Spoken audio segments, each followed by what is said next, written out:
first of all, I love that you guys had a podcast. I love that you and your friends got together and had a podcast, especially being men.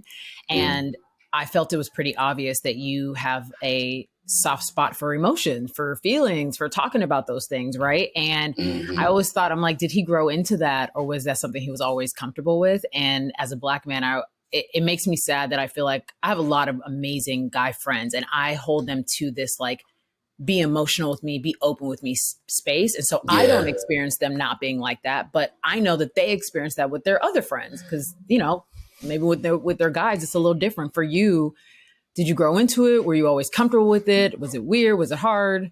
I think it was, I think it was like anything. It's something that takes time, right? I think just going through the motions of trying to figure out where to be emotional and in what spaces, because as Black men, depending on the space, your emotions can be either used as a weapon towards you or can be seen as weak. It could make you look weaker as a person. So you need to find a good, I think that's the reason for the term. You need to find a safe space. And a lot of times I tried to, even against their own will, I would make my friends, my people, the guys that I was around the most, my people, the 95, Mouse, Ryan, Dale, just like all of my guys, I would make them my punching bags, like for my emotions, the good, the bad, the ugly, they got a chance to see it all. Right. What do the boys talk about when it comes to love and partnership? Now, you are married, you have your second child, and I cannot lie to you, my guy, like, this fits you. Like, I see the glow. I'm like, he has the same glow his wife has. That is, and me and your wife follow each other. And she's just one of those people, like, I don't actually know how we follow each other, but she is the type of person who puts like baking soda in flour. That's me. Yep. So she's a restorative person. I follow restorative people. So I'm not sure how we connected, but I've always we double tap each other. So it's beautiful. That's great. That's great. I'm gonna let her know. Yeah. So I say that to say, like, what are the boys talking about when it comes to love and partnership? Are they like, hey bro, like, the truth is I'm trying to get my wife? Is it like, listen, I'm staying off that right now? Are they scared? Are they nervous? Like, the funny thing is you would think that all of these guys, and a lot of them are, some of them are bachelors, some of them aren't, some of them are in relationships, some of them aren't. You would think that the general consensus would be, oh, we got to get out here and get on these women and, F these Jones and, move over here. It's the funny thing is everybody seems to kind of have like a deeper inner want for that stability, for that love, for that appreciation, for that person, whoever that person may be. It could be their woman, it could be a child, it could be literally anything. I think a lot of guys, they feel like this is all they have to be in the game. Like if they had an opportunity, they would get out. Like, that's our conversations. It's very much like, dang man, I can't wait to just sit down. Like, I can't wait to just have my wife and just disappear. So why aren't people falling in love right now? My conversations with my girls, because I am in the year of being very, very open about, like, I want love. I think there are a couple of years of like a lack of vulnerability of, nah, you say that you're this or that. And I'm like, no, I'm in my I've been here. I've been scared, but like, I'm sorry, y'all. I actually don't want to join the like rah summer fling with the friend. No, I'm good. I want to be in love. So the conversations I'm having with my friends are also like, we want to be in love. And when I hear beautiful conversations like you just said with your guys of like, we also want partnership, what's going on? Why aren't they? Man, I think it's a mixture of a few different things, right? I think your heart could want something, but your head could want something else. And I feel like, even though a lot of times, I've made myself, I guess me pushing my emotions on my friends has made me a safe place for my friends to push their emotions on me, to let me know how they feel, their true hearts, et cetera, et cetera.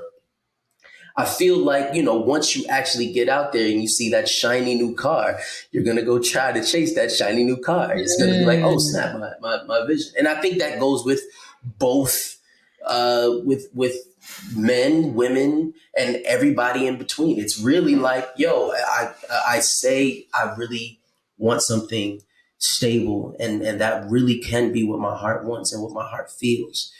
But as soon as I get outside and I have to move around and I'm doing whatever I have to do, and then all of a sudden I'm at the gym or I'm at the supermarket and this pretty girl walks by, instead of having the discipline to say, no, I need to focus on what I want to focus on, with the thing that's going to fulfill me honestly, fully, truly. It's it's when a kid sees candy, I want something sweet now. I don't love it. I don't love it, y'all. We're grown and we don't want to go to the dentist. So let's stop. Like, I don't love it. I want us to fall in love. I'm such an advocate for us all falling in love. I feel like we're in this space where people are preaching isolation like it is some type of badge of honor. And it is just, it's not. It's scary. It's terrible. The numbers right now, especially amongst Black men, when it comes to like depression and suicide, are ramping up ridiculously. That whole idea of, I gotta go out, I gotta do it by myself. I can't be around my friends. I can't, like, no, bro. Like, we need that. Like, that is what has made humans live for this long. It's our connection to each other. Yeah, I agree. What's something new you've learned about yourself through the lens of marriage, through the lens of your partner? That I am a little rougher than I thought I was. I think growing up, just the way that we grew up, just being a kid from the projects, and having to run around New York City by myself at 12, 13 years old to do auditions, and then come back into the projects and try to figure out that, and go to school and try to figure out, what days do I go to school? What days do I miss school? You start to grow up really quickly. You start to build a certain, I guess, like an age of crust. I guess that's the best way I can say it, over you. Like, you start to get you start to get abrasive with certain things. And I didn't fully realize it until getting married and, having to be in the house with my wife. Shout out to the pandemic. And no, because time, space, work, all of that hides that. Like, you don't really fully understand how you are with people, because we have so many things to kind of bide our time. Yeah.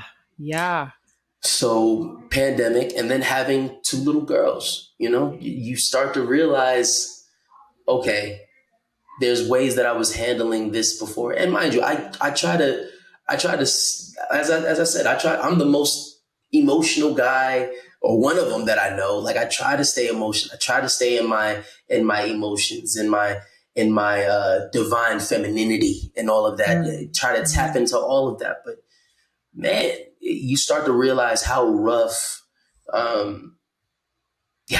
you can be with certain things, with certain people, with the way that just naturally. So I've learned that about myself, and I'm starting with everything. Just and it's funny because I got this tattoo when I was a kid. It's one of my first tattoos, the Basquiat crown. But I got it with the mindset. It's so funny. My life is weird, right? Like, it's like I prophesied to myself early on before I even fully understand what it means. Yeah. So even with my tattoo, I got this tattoo and I got it here because I said, I want to make sure that everything I touch is like art. And I think it's not until now that I fully realize that art is fragile. And if you want it to stay beautiful, you have to make sure that you have those gloves on. If you want to keep those things nice and beautiful and let it grow and be, you gotta be gentle. So did she hold up a mirror and then you looked in it, or did she call it Oof. out? Ooh, did she did. Ooh, did she? Ooh, did she? Absolutely. And I love her for that. I love her. I Yeah. love her to death for that, man. Like Yeah. not even to death. I love her to life for that. You know, you Yes. can't, Yes. there's, you gotta appreciate the people who can hold you accountable for being you, but still love you through it. Yeah. But that is such a skill. That is such a skill. We talk about like, we got to love those people. It's like, but we also we cherish them and we have to give them grace for Yeah. learning the skill of being able to do that, not only with themselves, but other people. Like a big theme we have on the show is deepening our relationships with ourselves and others. And so Mm-hmm. for you and your wife to have been together and to have known each other for so long, for the mirrors to still be popping up. One thing Yeah. I'm always very curious about is, okay, great. So they've known each other forever and everybody's like, oh my God, high school sweetheart. But I'm like, wait, let's talk about the nuances of having to keep updating each other on your operating systems. That's the What? thing, man. I think getting into this, one of the biggest things that I've ever learned and that I apply to this marriage more than anything else is that the only thing constant in life is change. I'm somebody who lives by quotes. Love that quote. The Love only it. thing, the only thing constant in life is change. You're gonna constantly change. You're gonna grow more. You're gonna grow old. You know, if you work out, your muscles are gonna get bigger, or your muscles will get stronger, or like however, whatever you do, the only thing constant in this life is change. And if it's not changing, then it's dying. So you have to constantly look at your partner, or at least I know I do. Like I have to constantly look at my partner like she's ever changing. Like every day I'm trying to re-fall in love with this new person that randomly woke up in my bed with me with my two kids. Like it's like I try to reintroduce myself to her in every sense of the way. Like I really want to figure out her mindset that day. Like I really want to figure out where she is, what she likes to eat. Even and there's certain things that I know for sure. Like I'd have a list of things just from our childhood that I know that she likes from front to back. But I also know the things that she likes to try. And as her partner, I'm like, okay, cool. Let's push you towards this way because I know you like to try stuff. Oh, okay, cool. I know you like adventures. So we haven't had our honeymoon because we got married during the pandemic. So I'm carving out this weekend. Me and you are going to Jamaica. We out. No kids, no nothing. Me and you. Like you gotta grow with your partner. You gotta learn your partner. You know, a rose is gonna be a rose is gonna be a rose. But at the end of the day, you know, every rose is different. And as that rose grows, the petals change. The leaves start to thicken, or the stem shifts to another side. You just have to watch it. You just have to grow with it. Yeah. What about the change within yourself? Like, are there changes that you've made over the past? I mean, it doesn't even matter if you can say maybe pandemic, or since you've been a father, since you've been a husband, since you've been in your adulthood. Are there changes that you've been uncomfortable with, surprised by, excited about? Man, a lot. Um, I think one of the biggest ones, honestly, was getting into therapy. And not that it was scary by any means, but you don't realize how scary your mind is until you're told to look at it. You know, I think all of the monsters that live in the world actually live in our heads. It's really that. That. Yeah, it's really like you got to really start to understand yourself, and to understand yourself, you have to look under the bed of your mind and see where those monsters lie, see where those things are that don't feel right, that you shy away from, that you turn back into a kid because of, et cetera, et cetera. Like it's all of those things. So yeah, therapy was definitely the thing that was the most scary. But I've once I got into therapy, actually no, before therapy, once Tristen was on her way, that's when I started to I, I had a conversation. I had a conversation with Mouse, my boy Mouse, randomly, and we were talking about fatherhood. And I said, yo, the one thing nobody tells you about fatherhood is right before you're about to have your child, it feels like you come in contact with every single demon that you've been trying to run away from your entire life. And it's like, listen, that's not just your child, that's our child too. So like, we're going into that child. What do you want to do? Do you want to learn us? Do you want to learn how to get rid of us so that you can teach your child how to get rid of us? Or do you want to run away? How are you going to handle this? And I think it was there that it was right then and there that I was like, you know what? I think it's time for me to sit down with these guys. It's time for me to get the therapy. So. Whoa, I love that. Like realization of before fatherhood and before parenthood. That is really beautiful and a bit scary. I'm not a mother yet. I look forward to it, but I do think about, I do have those moments where I'm like, okay, I recognize something I don't really love about myself. I'll figure it out, and it's like, well, when? Because baby girl, you are progressing in life, and there will be times. Yeah, I'm really, wow. I'm a bit floored by that experience of as a father. You could have walked away. You could have run away. You have talked beautifully about how having Tristan really impacted your mental health. And I was going to ask you how specifically fatherhood, started steering you in that direction. But even with what you just said, I feel like you almost answered my question without me asking of like, yeah, man, it showed you the demons. She really just, before she even got here, it was like, it was just that realization of, I know I've been through a lot in my life. I know I've seen a lot in my life. Just us, literally, you could have just been born sometime in the 90s and had a crazy lifestyle from the things that we've been through, the 9/11s, the recessions, the this, the that. There was times where you would get like text messages to websites that were Al Qaeda cutting people's heads off. Like we would see, we were the beginning of these times that were traumatic. Yes. And it's a shared trauma that we all have. So I think that it was like, I know my daughter didn't ask to be here. And I know that in her day, in her age, she's going to go through things. She's going to see things that are going to shape her life, that are going to shape the way that she looks at the world, that is going to shape the way that she has relationships with people and her relationships with things. And I don't want to be a completely negative figure when it comes to that. Like, I don't want the sins of her father I don't want her to have to deal with the things that I've dealt with. So the only thing that I could do is learn.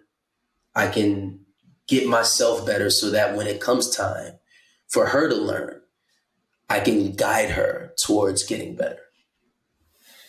What's the last thing you forgave yourself for the first time? Whoosh. The last thing I forgave myself for. I think that in parenthood, it's a constant. You're beating yourself up all the time.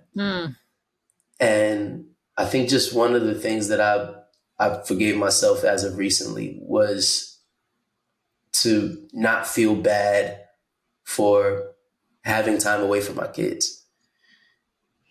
There were times where I was like, me and Christina on vacation, and I'm like, hey, like, I don't feel like I should be feeling good there, because there were a lot of times where I'm going away for work and it's Christina with the girls, and the entire time I'm sitting wherever I'm working at, whatever I'm doing. It could be an interview, it could be the TCAs, it could be whatever it is.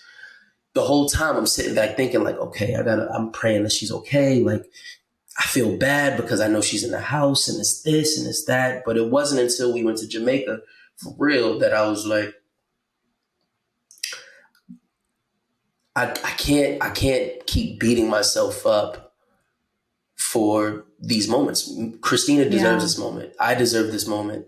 You know, our kids are we're going to make sure that they have their moments. Yeah. But I can't keep beating myself up for trying to have a good time or wanting to have a good time or feeling like, living. For living like, this feels good. And I'm like, that's not supposed to feel good. Nah,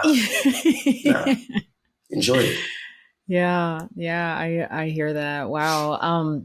I think as we're getting older, we all abandon parts of ourselves to be liked, to be loved, to be accepted, to be heard, to be seen. And as you're getting older, and so I feel very emotionally intelligent in your growth process and just trying to be really like attuned to it. Have you noticed things about yourself that you abandoned, and have you been able to pick them back up? Yeah.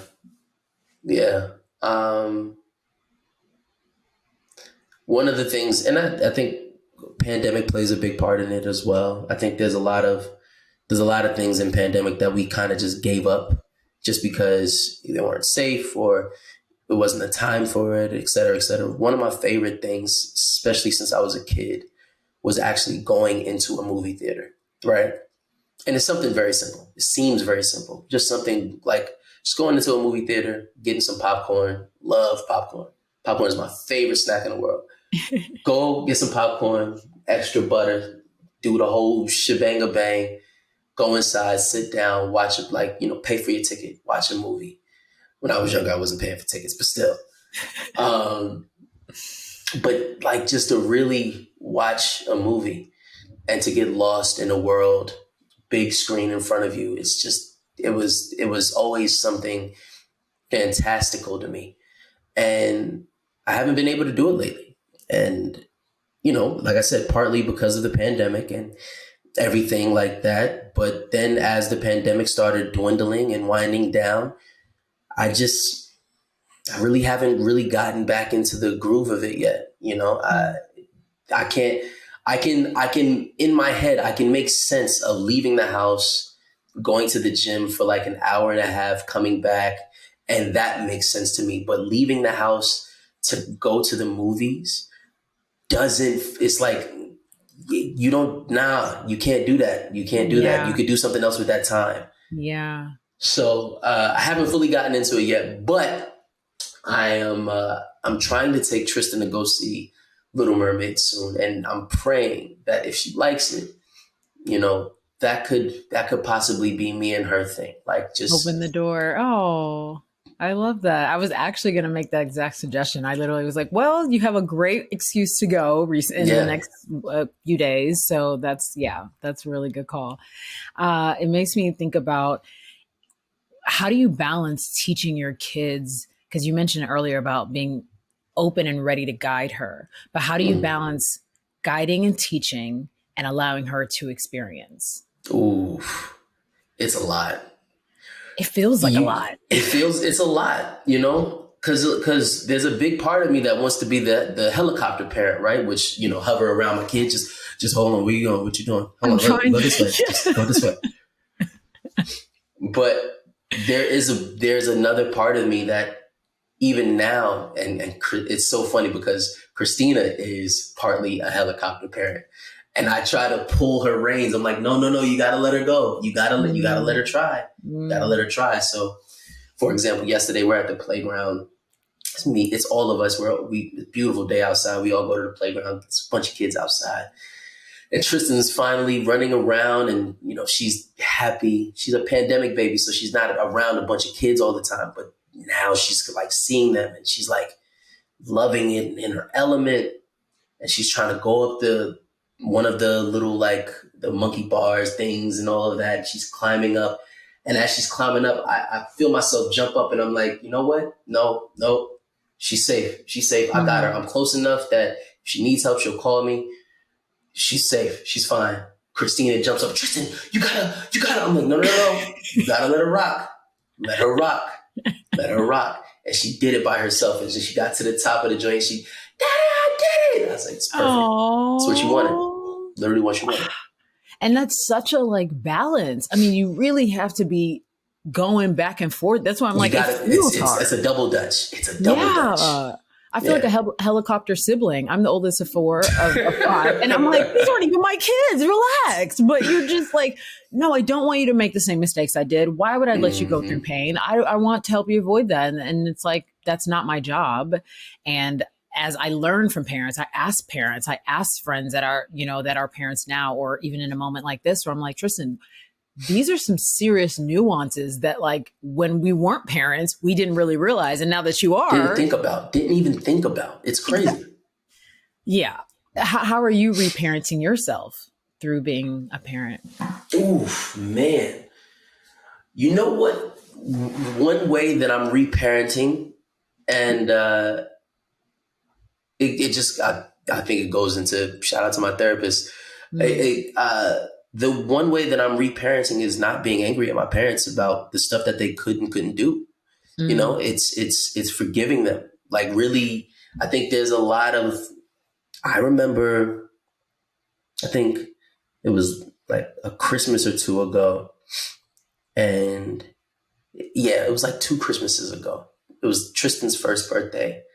And I remember just sitting back and just thinking of like doing the math, like about my parents' age and when they had us and what that was. And so this year, my mom is going to be celebrating her 60th birthday, right? I am turning 34 this year, which means she had me when she was, 25, 26? Mm-hmm. Which means that she had my other siblings by like 17, 18, like maybe 19. And I really sat back and I looked at that. I'm like, I had my first kid when I was 30. I called my mom. I said, "Mom, you had your first kid when you were 18? She said, "Yeah." I said, "How did you?" She said, "I did what I could." I said, "I literally just did whatever I knew how to do. I just did what I could." She said, "I just tried to make sure that you guys stayed out of certain things. I tried to make sure that, you guys had food on the table. I tried to make sure that you guys, didn't need for anything." She said, "There's a difference. You could want for certain things." Right. She said, I wanted to make sure that you didn't need anything." Right. She's like, "And then I wanted to make sure that you guys stayed kids, that you guys had fun." Growing up, I didn't get a chance to have that. I didn't get a chance to just grow up and just be a kid. And another thing, my mom's mom, my Dominican grandmother, she passed away when my mom was 16. So from 16 to 18, 19, having her first kid and going through life the way that she did, and to do it as a solid woman, to come out of it still with everything intact, amazing kids, and still raising us, still giving us tutelage, knowledge, still being an amazing mom and figure in my life, in our lives. It's astounding. So it's, I think the biggest thing in reparenting is realizing, is forgiving my parents and just realizing, you can only do what you can do. What you can do.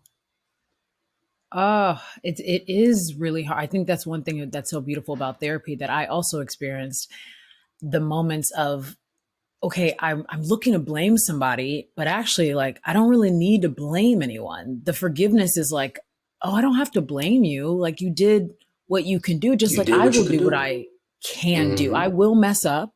Things will happen that I will not be able to control. Like there's so much in growing up and going through that process and looking back at our parents and saying like, okay, we get it. And I'm not going to lie. I can't stand, my dad does this all the time. We're very close and he'll be like, you'll understand when you're a parent. And I'll be like, hey, I'm just trying to tell you something. Can you not do that right now? And he's like, no, you're going to understand when you're, and I'm like, but he's probably right. And you're a dad. So, and you're saying it. So there's so many things that like, that when we were growing up, we were kids and just that young adolescent mindset of, oh, You I just know? want what I want.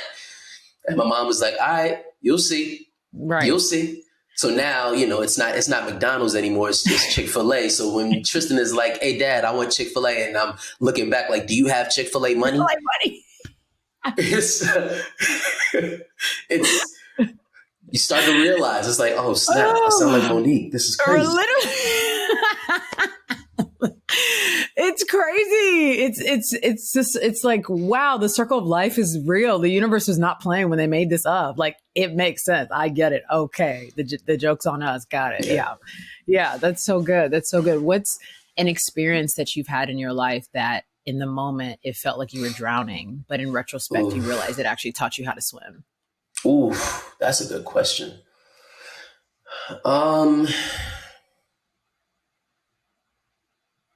I think just being in this business has, even staying with the metaphor, this business has ebbs and flows. Mm-hmm. Like, it comes and it goes. There's amazing times where it's like, oh man, I feel like I'm at the top of the world.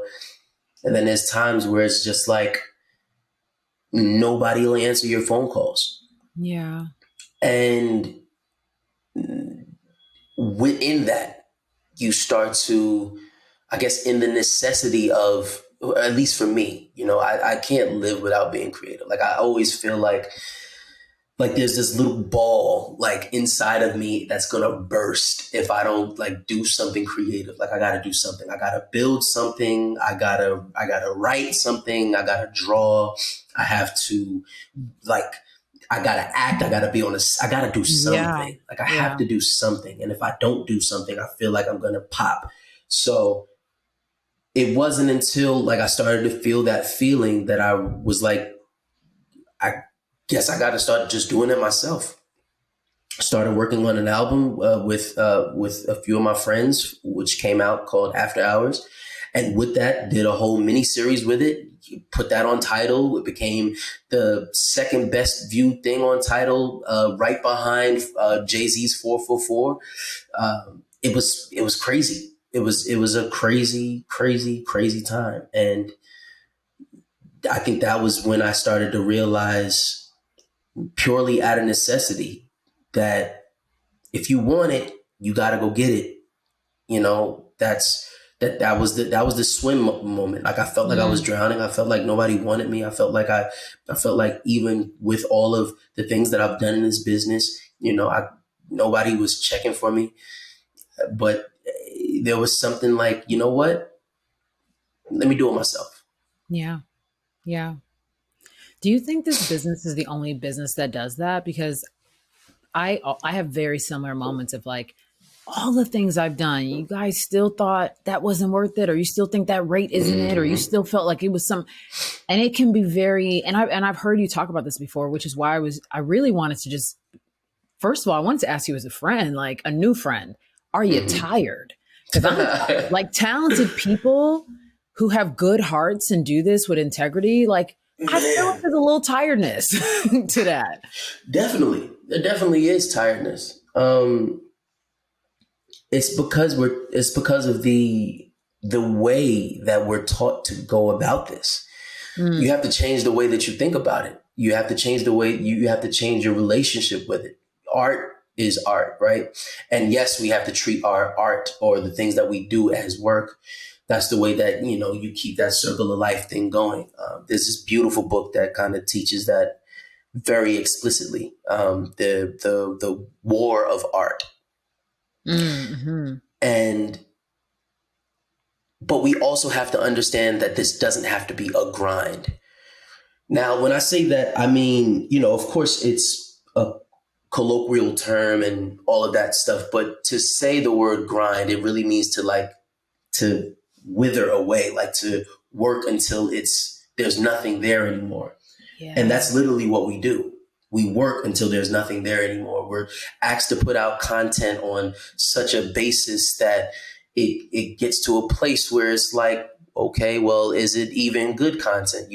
People want quantity instead of quality. And I've just started to get to a place where I'm like, I don't subscribe to that. I don't. And I don't want to grind. I want to work, but I don't want to grind. I want to create. I want to build. And with all of the things, all of the best things in the world that have ever been built and ever been created, the best things always take time. Well said.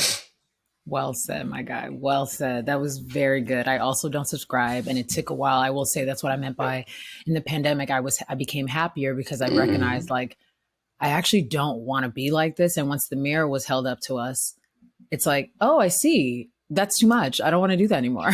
Like, this is creation. I love this so much, and I took it to the kitchen. I was like, actually, I'm just going to cook for the next 8 months. That's still creating. I'm just going to do this. I'm going to like spend time with my family. I'm going to, so I really love that. And I hope that we, as it's 2023, we have lost a bit of that, because humans can go back, they can revert, they can easily adjust. Oh yeah, they go into the, what is that? The comfortable space. Yeah. And it's so crazy that grind is our comfortable space. Comfortable. Yes. Yeah. And I don't want to say, why do you think so? Because I think we know, but it's like when you're having those conversations with yourself or with others, I feel like, do you have to tell yourself like, you're grinding, pause, take a. Yeah, absolutely.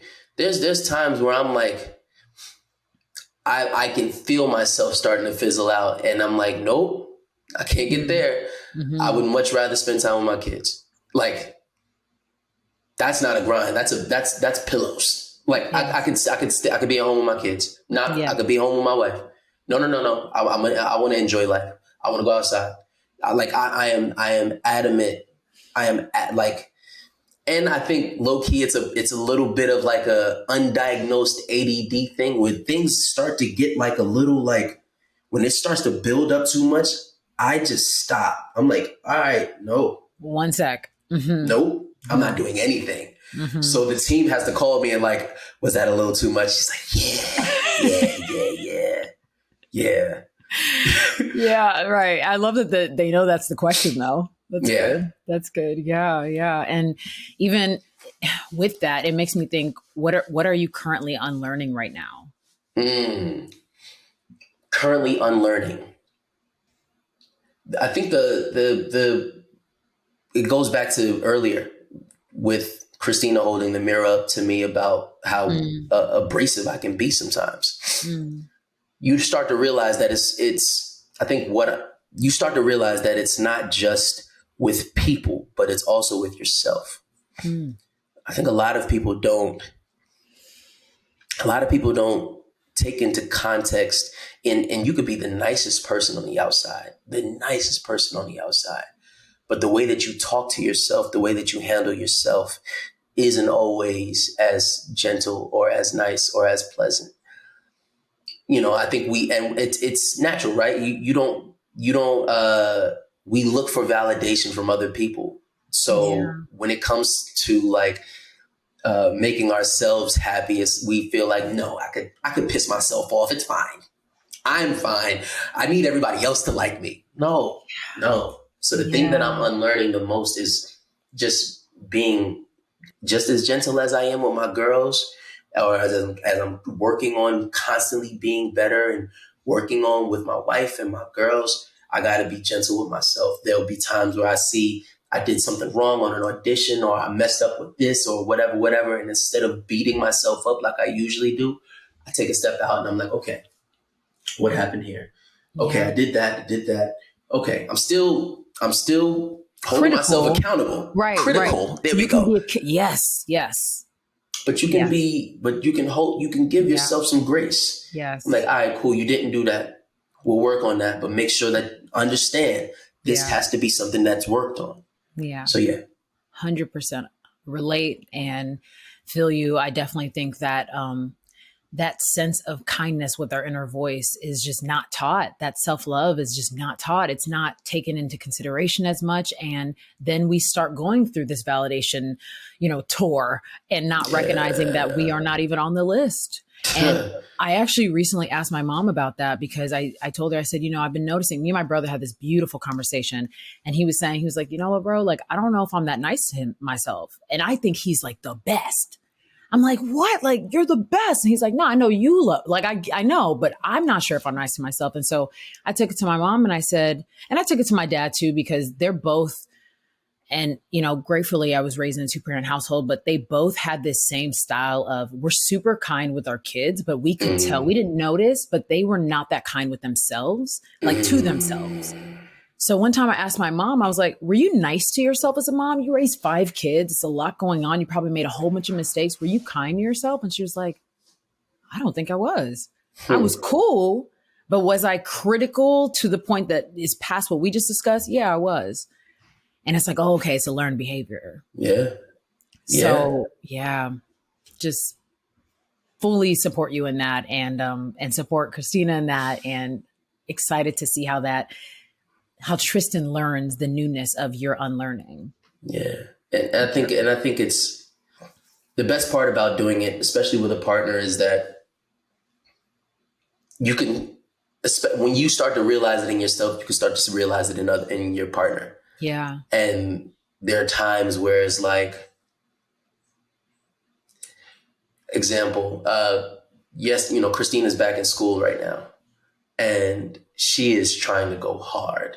Like, I'm talking about, she's like, I want to make sure that I get all straight A's, and I want to get this, blah, blah, blah, blah, blah. And I'm like, all right, we rocking. I'm rocking with you. That's what we going to get. You want straight A's, we're going to get straight A's. I'm up studying with her with certain things. We're going for it. Yeah. I think she got one test back. And she didn't do great. And she was upset with herself for a good 6 hours. Like, I can see her like throughout the day, just like, and I'm like, babe, you all right? I got this, I should have just got, if I would have got one more answer, I'm like, babe. So listen, just say it with me. Cum laude, you got it. I said, cum laude, you got it. I was like, give yourself some grace. This is just the beginning of the class. Yeah. It's the beginning of the semester. We can't mess up no more. Yeah. Yeah. But this is the beginning of the semester. This is supposed to be the time that you're learning, that you're touching around, trying to feel it out. I said, you got it. Trust me. Yeah. We're not going to mess up anymore. Yeah. But you got it. Right. And I kept on saying that to her. Every time I seen her down, cum laude, you got it. Just remember, cum laude, you got it. Yeah. You got it. Yeah. I love that. Ugh. Yeah. We all need it. We all need to be a mirror in that way as well, of showing each other, hey, you can be graceful and still be accountable. They can mix. You can do it well. It can be kind. It doesn't have to be, because sometimes when I beat myself up in a certain way, I'm like, oh, I'll learn from this version. But when it's so nice, I'm like, you're just being so nice to yourself. Which is crazy that we critique that. Yo, it's crazy. It's so crazy. We were on the podcast, and we were on Guys Next Door talking about this. Yeah. And I forget who we had on the show, but they brought up the concept of tough love. And Mouse said something beautiful that I always keep in my head. He was like, love isn't supposed to be tough. Like, we all say, oh, tough love, I'm giving you a truth, whatever. You can tell me the truth. You don't have to be mean. Like, love doesn't have to be tough. You don't have to beat me over the head with it. Like, nobody wants tough love. Just love me. Just love on me. Just love. You could be accountable. You could be honest. You could be forthcoming. You could be truthful. You don't have to be, you don't have to try to hurt me. Because that's that saying tough love is, just giving you the space to try to hurt me. And that's never cool. It's so good. So good. How do you handle big wins? Like right now, first of all, congratulations on Swagger coming back. Super Thank you. dope. Thank you. Congratulations on Praise Him. You have these beautiful Uh-huh. projects out and coming out. Now, I don't know how you've handled this in the past, but just through our conversation, I can tell, okay, like this guy has grown, he's matured, he's going through his phases of life, which is beautiful, right? And I honor that humanity in you. So when you have had big wins, like you said, like feeling on top of the world, have you ever had some depressing moments right after being like, Ooh, what? Man, especially in this season. yeah, Especially in this season. yeah, Um, I think a week before, or maybe a couple of weeks before Praise This dropped, my aunt passed away. And this is like the aunt that raised us, like Boy Scouts, the old, like when my mom couldn't do it, when my dad was at work, like we went to Aunt Tracy's house. You know what I'm saying? Like, so much so, my Aunt Tracy, her daughter, she has one daughter, my cousin Courtney. My middle name, Mac, comes from my great great grandmother. My great great grandmother, Bessie McMillan. She didn't have any boys to hold her name down. So once Tracy and my dad had me and my cousin Courtney, they gave Courtney Millen and they gave me Mac. So I'm Tristan Paul Mack Wilds. She is Courtney Millen Javois.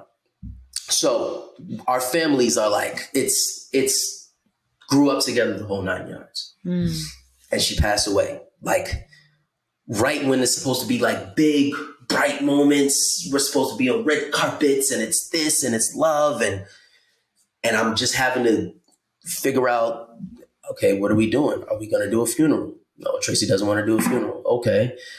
She wants to be cremated. So instead of a funeral, she wants to have a party. She says she wants everybody happy. Okay. Nobody's happy right now. We got to figure this out. Then, family members and it's this and it's that. So yes, and that's not even the only time or the only situation. But I think for right now in my life, what I say, this period, this time, this era, I call it balance. I feel like whenever something bad happens, I know something good is going to happen because there's always, for the last like 3-4 years, maybe, there's always been some kind of balance. And I'm just sitting with God. I'm just sitting and just letting him guide, even as the bad stuff happens. I'm learning to just kind of compartmentalize until it's time to sit with it and break it down and feel it and understand what it is and just live with it. And that comes in different shades and different shapes and forms. Sometimes it's calling siblings and cousins and just checking with them and, clocking in with them, or it could look like a workout session. It could look like, waiting till everyone is asleep at night, grabbing a glass of wine, putting your headphones on and crying to your favorite songs. It comes in different shapes and forms. Thank you for sharing that. I'm sorry for your loss. That's all good. Thank you. Yeah, of course. Of course. To wrap us, I'd like to end with, what are you the most proud of yourself?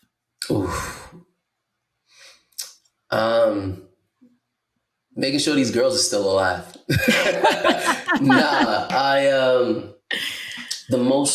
What I'm the most proud of is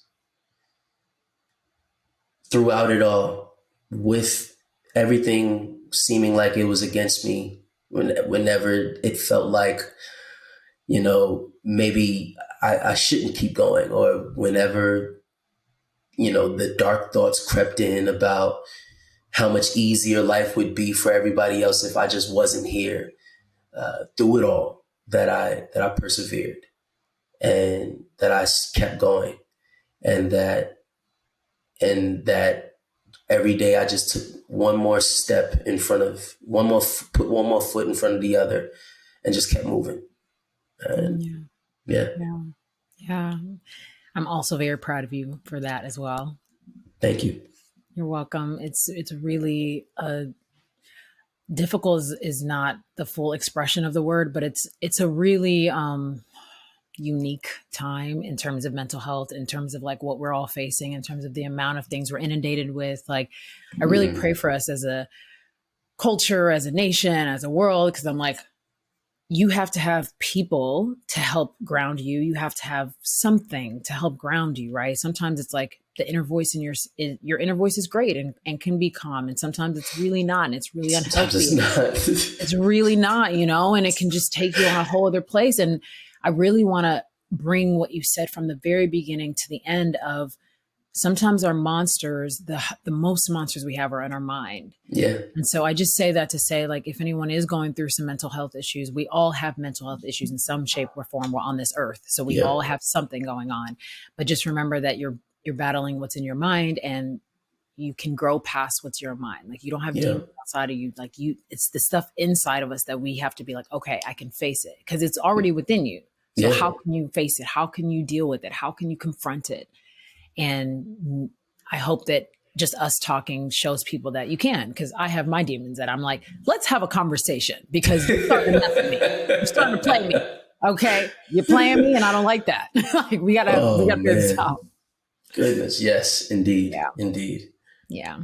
Mack Wilds, everybody. Thanks so much for joining us. Of course. Thank you, man. Thank you for having me. So good. So good. And shout out to, let's see if I can remember everybody, Christina, Paul, Monique, the beautiful Courtney cousin. We're lifting up Auntie Tracy. You have a gorgeous daughter, Tristen. And I don't know your last daughter's name right now.